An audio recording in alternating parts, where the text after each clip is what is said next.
बिस्मिल्लाहिर्रहमानिर्रहीम। अस्सलाम वालेकुम नादरीन, आप यूट्यूब चैनल देख रहे हैं। मैं इमरान खान हूँ। नादरीन, एक तो 10 मई की सजाएं हैं। इमरान खान साहब के घर के बारे में ये खबर आई कि जनाब उसको कहीं नीलाम किया जा रहा है, बनी गाला वाला। उसकी हकीकत क्या है वो भी आपको मैं बताता हूँ। फिर इस फैसले के ऊपर जो रद्द-ए-अमल है वो भी, और बाजोड़ में एक ऑपरेशन जारी है इमरान खान साहब के हुक्म के बावजूद। और भी कुछ खबरें हैं, बहुत सारी तफसीलात है, मैं आपके सामने रख लूँगा अगले 10-15 मिनट में। सबसे पहले तो 9 मई के 2 मुकदमात में फैसले आए हैं, और ये 2 अलग अलग मुकदमात हैं। इनमें से एक मुकदमा शादमान थाने का जलाओ घिराव 9 मई के हवाले से, और दूसरा राहत बेकरी का जलाओ घिराव। ये 2 मुकदमात हैं। इनमें जो सजाएं सुनाई गई हैं उनमें जो अहम लोग हैं जिन्हें सजा हुई है, डॉक्टर यास्मीन राशिद साहिबा 10-10 साल की सजा हो गई, उमर चीमा साहब 10-10 साल की सजा हो गई, एजाज चौधरी साहब 10-10 साल की सजा हो गई सेनेटर, और मियां महमूद रशीद 10-10 साल की, इन्हें भी सजा हो गई है। आयशा भुट्टा साहिबा को 10 साल की सजा हुई है, और इमरान खान साहब के गार्ड हाफिज अरशद, इन्हें भी 10 साल की सजा सुनाई गई कैद की। हालांकि उस वक्त वो इस्लामाबाद में मौजूद थे, इमरान खान के साथ उनकी सिक्योरिटी कर रहे थे जिस वक्त बाद में लाहौर में एहतजाज हुआ। तो इतनी जल्दी तो बंदा पहुंच ही नहीं सकता। अब इनके पास कोई जहाज जो हेलीकॉप्टर तो था नहीं, लेकिन फिर भी इनको भी सजा दे दी गई है 10 साल की। तो यानी जो भी निज़ाम को लगता है कि इन लोगों को सजा देनी चाहिए तो उन्हें दी जाती है। अब कुछ लोग जो है उन्हें बरी किया गया है इन केसेस में, जिनमें शाह महमूद कुरैशी साहब एक बड़ी अहम शख्सियत है। इन्होंने 2 साल तकरीबन जेल काटी है, और अब शायद वो बाहर आ जाए। उनके बाहर आने से ये होगा कि पाकिस्तान तहरीक इंसाफ को एक ऐसी शख्सियत मिल जाएगी आज़ाद, जो मामलात को देख सकेगी। देखिए, इससे पहले परवेज इलाही साहब बाहर आए, लेकिन वो कुछ भी नहीं कर पाए। पार्टी के लिए कोई फाल किरदार उन्होंने अदा नहीं किया। वो तब से अब तक खामोश हैं और बेहतर वक्त का इंतजार कर रहे हैं। शाह महमूद कुरैशी साहब बाहर आते हैं तो क्या एक्टिव हो पाएंगे, मामलात को कंट्रोल कर पाएंगे, चीज़ों को अपने हाथ में ले पाएंगे? इमरान खान साहब के साथियों में से एक है, वफादारी उन्होंने निभाई है, बहुत मार खाई है, लेकिन उनके बेटे की वजह से एक कंट्रोवर्सी जन्म ले गई थी, और अभी जो उनको बाइज्जत बरी किया गया है, कुछ लोग इसके ऊपर मुख्तलिफ किस्म की बातें कर रहे हैं। लेकिन ये तो वक्त साबित करेगा कि शाह महमूद कुरैशी साहब बाहर आकर किस तरह के फैसले करते हैं। उनके फैसलों से अंदाजा हो जाएगा लोगों को कि शाह महमूद कुरैशी साहब किस तरफ खड़े हैं। बहरहाल वो बाइज्जत बरी हो गए, ये बड़ी अच्छी खबर है उनकी फैमिली के लिए, और वो बिल्कुल बेगुनाह थे इस सारे मामले में। देखिए, बहुत सारे लोगों का, किसी का बहुत थोड़ा सा कसूर हो सकता है, वो वहां मौजूद हो सकता है, किसी का कसूर हो सकता है कि वो वहां से गुजर रहा हो सकता है। शाह महमूद कुरैशी साहब का तो ये भी नहीं था, तो उन्हें तो बिला वजह ही जेल में डाला हुआ था, और उनको काफी रगड़ा लग चुका है। आयशा भुट्टा साहिबा 10 साल की सजा उनको हुई है। फिर सरम जावेद खान को 5 साल की सजा हुई इस सारे मामले में, और आलिया हमजा साहिबा को भी 5 साल की सजा हुई इसी केस के अंदर। तो टोटल 45 मुल्जिमान के ट्रायल हुए हैं, जिनमें से 25 गिरफ्तार थे और 15 इश्तिहारी हैं। एक का इंतकाल हो गया है, और कुछ जो है वो जमानतों के ऊपर है। तो ये है जनाब सारा मामला उस केस का जो पाकिस्तान तहरीक इंसाफ पर 9 मई के हवाले से चलाया गया। शवाहिद और सबूतों की सूरत-ए-हाल आपके सामने है। साजिश का मामला जो रखा गया वो भी आपके सामने है कि छोटी सी टेबल के नीचे छुपा हुआ पुलिस वाला, पर्दे और सोफे के नीचे घुसा हुआ पुलिस वाला, ये अब इस साजिश के स्टार गवाहान हैं। साजिश वाला मामला तो अब आपके सामने है। वो पहले दिन से आपको आइडिया है कि वो 2 नंबरी हो रही है। अब ये जो लोग हैं जिन्हें सजाएं दी जा रही, क्या ये क्रिमिनल हैं या ये मुसल्ला लोग हैं? यानी एक खबर आती है पाकिस्तान में कि उज़ैर बलोच बाइज्जत बरी हो गए, और दूसरी खबर आती है पाकिस्तान में कि यास्मीन राशिद, उन्हें 10-10 साल की सजा हो गई। अब इन दोनों को अगर आप गौर से देखें तो आपको पता चल जाएगा आज पाकिस्तान कहां खड़ा हुआ है। पाकिस्तान की मिलिट्री एस्टेब्लिशमेंट के लिए गुनाह ये नहीं है कि आपने कितने आदमी मारे या कितना आपने दहशत फैलाई। पाकिस्तान की मिलिट्री एस्टेब्लिशमेंट के लिए गुनाह यह है कि आप मिलिट्री एस्टेब्लिशमेंट के मफाद के खिलाफ क्यों चले। यह है असल कहानी। फैसले पर पीटीआई का रद्द-ए-अमल, ये मैं आपको पढ़ के सुना देता हूं कि शदीद रद्द-ए-अमल दिया उन्होंने। 9 मई के पुरतशद्दुद वाक़यात के हवाले से लाहौर की इंसदादी दहशतगर्दी की अदालत की जानिब से पार्टी की सीनियर क़यादत और कारकुनों को सुनाई गई सजाएं इंसाफ और अदल के मुंह पर एक तमाचा हैं। ये फैसले कानूनी उसूलों और मुनसिफाना ट्रायल के तमाम तकाज़ों को नज़रअंदाज करते हुए सियासी इंतकाम की बुनियाद पर दिए गए हैं। यह अमर इंतहाई अफसोसनाक है कि इन मुकदमात में शफाफियत को यकसर बालाए ताक रखा गया और मुल्जिमान को अपने दिफा का मौका तक नहीं दिया गया। कानूनी तकादे पूरे किए बगैर देर रात तक बंद कमरों में ट्रायल चलाए गए, और इन ट्रायल्स के अंदर जो है वो सहाफ़ियों को भी नहीं आने दिया जा रहा था। जब ट्रायल्स का इख्तिताम हो रहा था, चीज़ों को कंक्लूड किया जा रहा था, तो सहाफ़ी क्योंकि रिपोर्ट करते थे जो भी अदालत के अंदर ऐसी चीजें हो रही थी जो नाइंसाफी पर मबनी थी, तो फिर सहाफियों का दाखिला भी बंद कर दिया गया। ये ट्रायल बिल्कुल वैसे ही किया गया जैसे मिलिट्री कोर्ट्स के अंदर ट्रायल हुआ था। भारत पाकिस्तान तहरीक इंसाफ ने उसके ऊपर जो है वो इस सजा सुनाना आइन और इंसाफ दोनों का मजाक करार दिया है और एक तयशुदा स्क्रिप्ट के तहत ये फैसले सुनाए जा रहे हैं। जाहिर होता है कि इन फैसलों का मकसद सिर्फ और सिर्फ तहरीक इंसाफ को दीवार से लगाना और इसकी क़यादत और कारकुनों को खौफजदा करना है।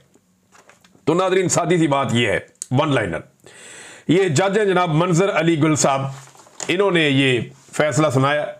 जज मंजर अली साहब ने, ये अगर तस्वीर आप इनकी देख भी लें तो अब जनाब ये हैं जज साहब जिन्होंने ये फैसला सुना दिया। एक तरफ उज़ैर बलूच की बाइज्जत बरी होने की खबर आती है, दूसरी तरफ यास्मीन राशिद, आलिया हमजा, सनम जावेद खान और आयशा भुट्टा को 5-5, 10-10 साल की सजाएं सुनाने की खबर आती है। ये इस वक्त पाकिस्तान की सूरत हाल है। अब आए नाज़रीन, इमरान खान साहब का घर बनी गाला वाला सुबह खबर आती है कि जनाब उनको फरोख्त किया जा रहा है या उसको नीलामी उसकी हो रही है और फिर हर तरफ शोर मच जाता है। सलमान अकरम राजा साहब भी एक ट्वीट कर देते हैं इसके बारे में, वो ये कहते हैं जी मुझे इसके बारे में भी पता नहीं था लेकिन अभी ये खबर आई है तो इसके ऊपर फिर हम देखेंगे।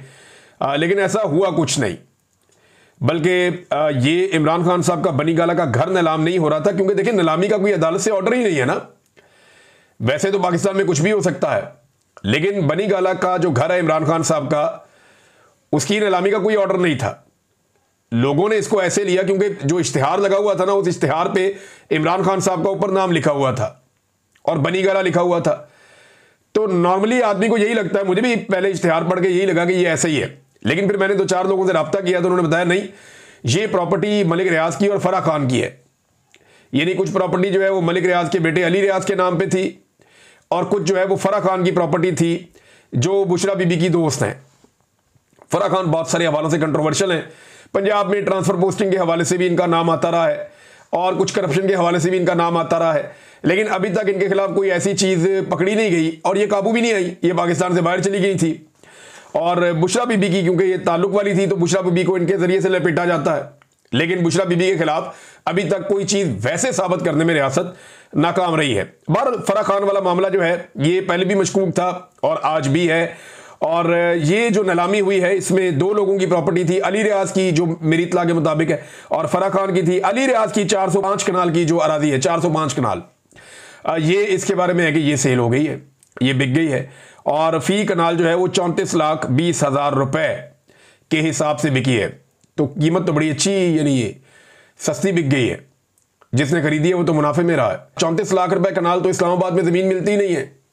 अगर किसी को 34,20,000 रुपए कनाल के हिसाब से ज़मीन मिल गई इस्लामाबाद बनी गाला में तो वो बड़ा लकी आदमी है। तो अली रियाज वाली 405 कनाल अरादी तो ये ऐसे गई, जबकि फराह खान की जो ज़मीन है वो नहीं बिक सकी।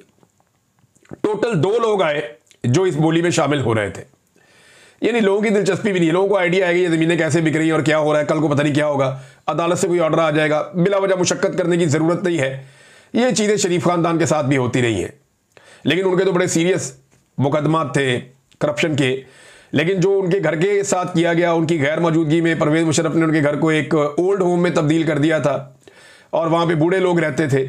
बाद में जब शरीफ खानदान वापस आया तो मैं वहाँ गया उनका इंटरव्यू करने के लिए, तो वो बूढ़े लोग वहाँ से निकाले जा रहे थे और शरीफ खानदान ने वापस अपना घर रेनोवेट किया और अब वहाँ पे दफ्तर बनाया हुआ इन्होंने मॉलटाउन में। तो उनके घर पे कंट्रोल हो गया था उस दौर में। इसी तरह ये चीज़ इसाक डार के साथ भी हुई थी, लेकिन उन्होंने बाद में अदालत से रुजू कर लिया था और अदालत के जरिए से चीज़ों को कंट्रोल किया था। नाज़रीन, ये लाहौर में एक ट्रक जाता हुआ नज़र आ रहा है एक वीडियो में, और ये वीडियो सोशल मीडिया पे वायरल हो रही है।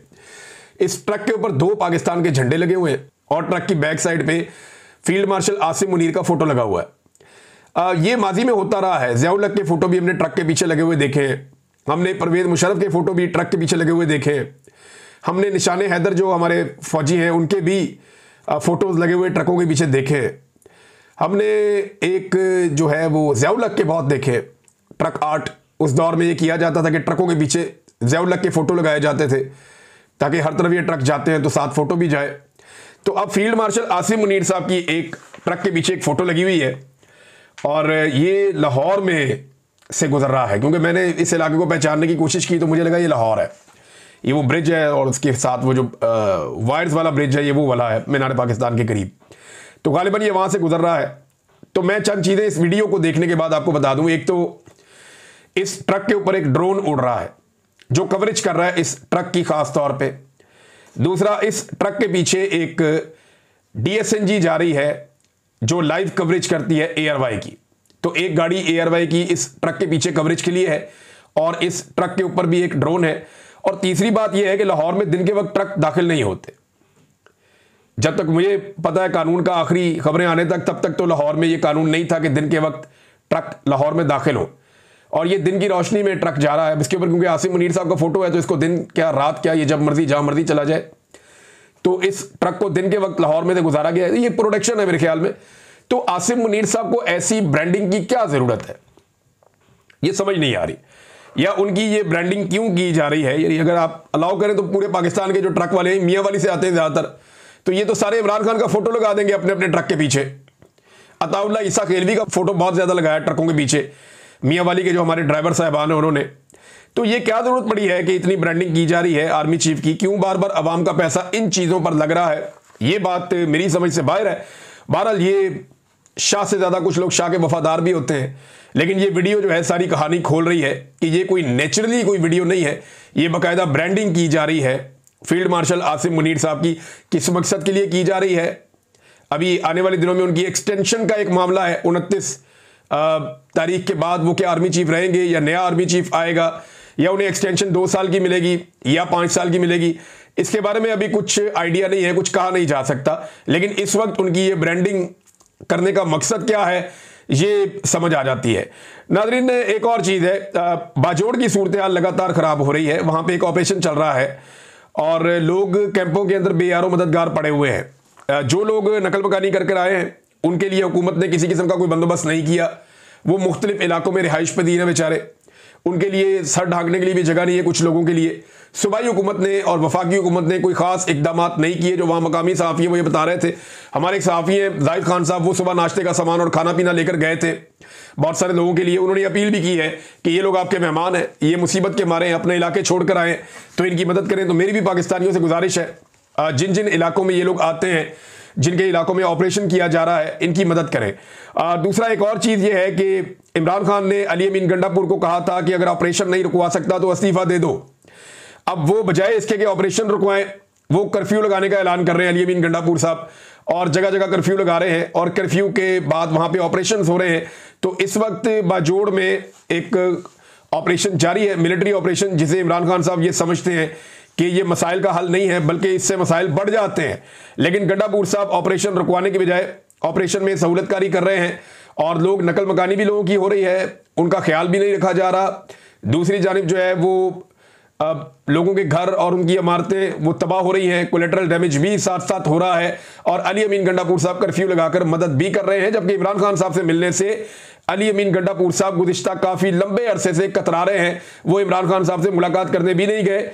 उनका एक जूनियर है, बहुत जूनियर है, बैरिस्टर सैफ, वो मुलाकात के लिए चला जाता है और आकर अली अमीन गंडापुर साहब को बता देता है, उसको मिलने दिया जाता है, अली अमीन गंडापुर को नहीं मिलने दिया जाता। ये तो सवाल ही पैदा नहीं होता। अली अमीन गंडापुर जिस दिन मिलना चाहेगा इमरान खान से तो सिर्फ 5 घंटे के लिए रस्सा बंद करेगा और उसकी मुलाकात इमरान खान साहब से मिन्नत करके करवा दी जाएगी। ये मैं अच्छी तरह जानता हूं, लेकिन ऐसा लगता है कि वो मिलना नहीं चाहता। नाज़रीन, बलूचिस्तान से एक असिस्टेंट कमिश्नर अगवा हो गया है और यह वाकया एक दफा नहीं हुआ, ये वाकयात पाकिस्तान में बार बार हो रहे हैं। बलूचिस्तान के जिला ज़ियारत की तहसील ज़ियारत के असिस्टेंट कमिश्नर अफजल बाकी को उनके बेटे समेत अगवा कर लिया गया है। बलूचिस्तान में 9 हफ्तों के दौरान किसी असिस्टेंट कमिश्नर के अगवा का यह दूसरा वाकया है। ये नाज़रीन सूरत हाल है इस वक्त बलूचिस्तान की कि आप वहां पे ज़मीन पे सफ़र नहीं कर सकते, आम आदमी वहां पे जा नहीं सकता। अगर ऑफिसर्स भी निकलते हैं या हुकूमती लोग भी निकलते हैं तो वो बहुत बड़ी सिक्योरिटी के साथ निकलते हैं। ट्रेन वहां पे बंद कर दी गई है, मोबाइल इंटरनेट सर्विस जो है वो वहां पे मुअत्तल कर दी गई है और लोगों को मना कर दिया गया है कि वो गैर ज़रूरी तौर पे ट्रैवल ना करें। रात के वक्त कोई भी गाड़ी सड़क पे नहीं होती। ये एक सूबे की हालत कर दी है। पाकिस्तान के फैसला साजों ने गलत फैसले कर करके लोगों को दीवार के साथ लगा लगा कर आज भी बलूचिस्तान में जबरी तौर पे गुमशुदगियों के खिलाफ इस्लामाबाद में वो लोग बैठे हैं बेचारे और वो ये कह रहे हैं कि कानून के मुताबिक, इंसाफ के मुताबिक हमारा सूबा चलाया जाए। अगर किसी ने कोई जुर्म किया है तो उसे अदालत में पेश किया जाए। जबरी गुमशुदगियां कोई किसी मसले का हल नहीं है, इससे नफरत और दहशतगर्दी में इजाफा होता है और लगातार होता चला जा रहा है। नाज़रीन, ये एक और सर्वे आया और ये सर्वे लाहौर से आया, बड़ा इंटरेस्टिंग है, मैं आपके सामने रखता हूं। ये रिपब्लिक पॉलिसी का सर्वे है और लाहौर में इन्होंने जुलाई में ये सर्वे किया है और अब इन्होंने ये सर्वे जारी कर दिया है। रिपब्लिक पॉलिसी लाहौर का जुलाई 2025 में इंतखाबी सर्वे शाया हो गया। सर्वे के आदाद शुमार शहर की सियासी तरजीहात और अवामी रुझानात की वाज़ेह तस्वीर पेश करते हैं। यानी लोगों से इन्होंने पूछा कि आप ये बताएं कि आप किसे वोट डालेंगे अगर अभी इलेक्शन हो जाते हैं तो लाहौर में क्योंकि इलेक्शन आ भी रहा है, तो लाहौर के शहरियों ने जो जवाब दिया वो बड़ा दिलचस्प है। 51% शहरियों ने कहा कि वो पाकिस्तान तहरीक इंसाफ को वोट डालेंगे। 51%, अंदाजा करें आप, 51%। जबकि सिर्फ 16% शहरियों ने कहा कि वो PMLN को वोट डालेंगे। याद रखिएगा, 16% वोटिंग ट्रेंड अगर आपके हक में है ना, तो आप एक भी सीट लाहौर से नहीं जीत सकते। एक भी सीट आप नहीं जीत सकते अगर 16% आपकी हालत है तो। पाकिस्तान तहरीक इंसाफ को 51%, वो सारी सीटें जीतने की पोजीशन में, क्योंकि हर हलके के अंदर जो ज्यादा वोट लेगा वो जीत जाएगा। तो जो हालत PMLN की बन गई वो तो एक भी सीट इस वक्त लाहौर से नहीं जीत सकते। बहरहाल शहरियों की 51% तादाद PTI के साथ खड़ी है, 16% सिर्फ PMLN के साथ खड़े हैं, तहरीक लब्बैक के साथ 5%, पीपल्स पार्टी के साथ 3% और जमात इस्लामी के साथ 2%। JUI बिल्कुल लाहौर में नहीं है, बाकी जमातें भी नहीं है। और कुछ ऐसे लोग जिन्होंने अभी तक डिसाइड नहीं किया, जो ये बता नहीं पाए कि वो किसको वोट डालना चाहते हैं, उनकी तादाद 23% है। इन 23% लोगों को भी अगर आप शामिल कर देना PMLN के साथ, फिर भी वो पाकिस्तान तहरीक इंसाफ के मुकाबले में लाहौर में सीट नहीं निकाल सकते। ये हालात हैं। लेकिन पाकिस्तान की मिलिट्री एस्टेब्लिशमेंट ने फैसला किया हुआ कि हर हाल में उन्होंने इमरान खान को बाहर निकालना है और उसकी पार्टी को शिकस्त देनी है और दीवार के साथ लगाना है। तो ऐसी सूरत हाल में जो भी इलेक्शन होता है, फॉर्म 47 आ जाते हैं। जैसा कि वो फॉर्म 47 देने वाला आजकल पकड़ा हुआ है ना, ADCR इकबाल संघेड़ा, उसको अदालत में पेश किया था। तो ADCR जो था सियालकोट का, जिसने बहुत सारे लोगों को जाली इलेक्शन जितवाया फॉर्म 47 देकर, वो करप्शन में पकड़ा गया और इस वक्त उसका दोबारा रिमांड हासिल किया पुलिस ने और यह कहा गया कि इससे मजीद रिकवरी करनी है, तो जज ने मजीद रिकवरी के लिए उसका मजीद रिमांड दे दिया है। अब इस आदमी का सबसे बड़ा जुर्म करप्शन नहीं है, करप्शन तो बहुत सारे लोग करते हैं। करप्शन के इल्जाम तो शरीफ खानदान, जरदारी खानदान के ऊपर भी हैं। भाई, चपड़ासियों के और ड्राइवरों के अकाउंट के अंदर अरबों रुपया निकल आया, वो करप्शन नहीं थी तो और क्या थी? तो भारत करप्शन तो बहुत सारे लोग करते हैं, लेकिन इस आदमी का जो असल जुर्म है वो है जाली फॉर्म 47 जारी करना, जिससे इसने पूरी कौम का मैंडेट चोरी करने की एक साजिश का हिस्सा ये शख्स बना। इसको उसमें सजा होनी चाहिए। ये जितने भी आरोप है ना, इनको सजा होनी चाहिए जाली फॉर्म 47 जारी करने के मामले में। करप्शन बहुत छोटा जुर्म है इसके मुकाबले में। आपने पूरी कौम के साथ खियानत की, पूरी कौम ने वोट कहीं और डाला, आपने वोट कहीं और से निकाल दिया। अवामी फैसले के बरखिलाफ आपने एक जाली फॉर्म 47 जारी कर दिया कि ये वाला उम्मीदवार कामयाब है, सिर्फ एस्टेब्लिशमेंट के दबाव में आकर या अपनी ख्वाहिशात पूरी करने के लिए। तो अब अंदर बैठा हुआ सुकून है उन, और बाकी भी इंशाल्लाह ऐसे ही पकड़े जाएंगे एक एक करके। जिन्होंने गाजरें खाई है उनके पेट में दर्द तो होगा। नाज़रीन, मुफ्ती मुनीब साहब को लॉन्च किया गया। मुफ्ती मुनीब साहब ने जो स्टेटमेंट दिया इमरान खान साहब के खिलाफ, वो स्टेटमेंट अगर आप देखें तो आपको आइडिया हो जाएगा कि ये लोग किधर से लॉन्च होते हैं और किस तरफ चल पड़ते हैं।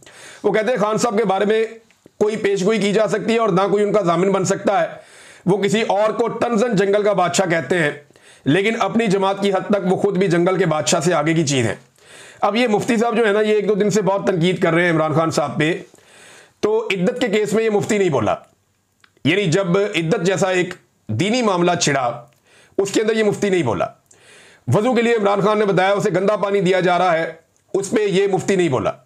फलस्तीन के बारे में पाकिस्तान में एहतजाज पर पाबंदी है, यह मुफ्ती नहीं बोला।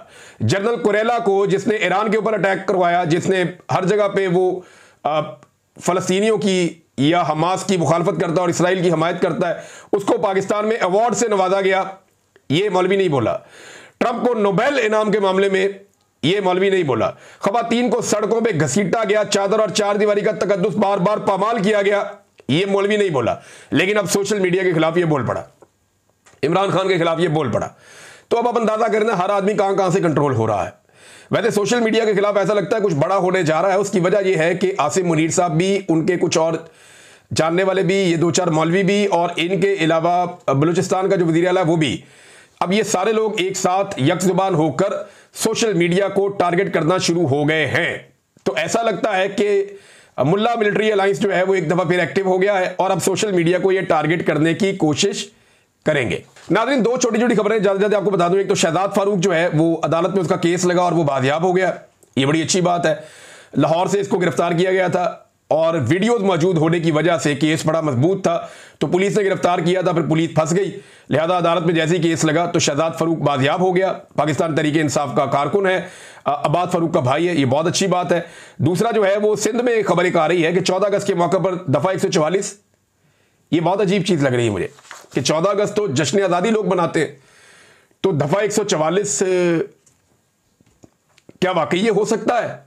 खबर तो एक आई है, इसकी कंफर्मेशन कुछ लोग दे रहे हैं, लेकिन सिंध की गवर्नमेंट को सोचना चाहिए कि 14 अगस्त यौम आज़ादी और दफा 144 सिर्फ पाकिस्तान तहरीक इंसाफ के डर से, या इस डर से कि वहां पे इमरान खान के नारे लग जाएंगे और आपको कोई मुंह नहीं लगाएगा। अब तक के लिए इतने, अपना ख्याल रखिएगा, अपने चैनल का भी। अल्लाह हाफिज।